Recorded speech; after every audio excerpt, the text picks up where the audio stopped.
পবিত্র হজের মূল আনুষ্ঠানিকতা শুরুর আগে থেকেই মক্কা নগরী ও তার আশপাশের প্রবেশপথগুলোতে নিরাপত্তা জোরদার করে সৌদি প্রশাসন। মক্কার আকাশসীমা সুরক্ষিত রাখতে বিভিন্ন পয়েন্টে বসানো হয় শক্তিশালী আকাশ প্রতিরক্ষা ব্যবস্থা।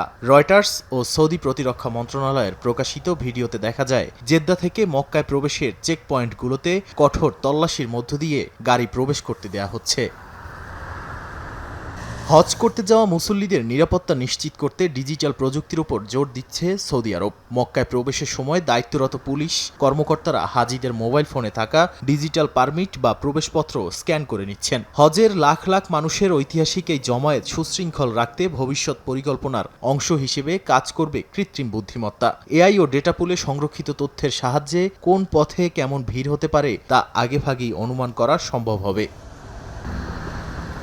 যে কোনো ধরনের অনাকাঙ্ক্ষিত পরিস্থিতি এবং জরুরি অবস্থা এড়াতে মাঠ পর্যায়ে মোতায়েন রয়েছে সৌদি আরবের সিভিল ডিফেন্স বা বেসামরিক প্রতিরক্ষা দল। সংস্থাটির মহাপরিচালক জানান, পবিত্র স্থানগুলোতে বাহিনীর সদস্যদের কৌশলগত মোতায়েন যে কোনো সংকটে দ্রুত সাড়া দিতে সাহায্য করবে। বড় কোনো দুর্ঘটনা ঘটার আগেই যাতে পরিস্থিতি নিয়ন্ত্রণে আনা যায়, সে লক্ষ্যেই সাজানো হয়েছে এবারের প্রতিরোধমূলক নিরাপত্তা পরিকল্পনা। সব ধরনের ঝুঁকি এড়িয়ে নিরাপদ ও শান্তিপূর্ণভাবে হজের আনুষ্ঠানিকতা সম্পন্ন করতে সর্বোচ্চ সতর্ক অবস্থানে রয়েছে সৌদি প্রশাসন। নাদিম মারজান, সময় সংবাদ।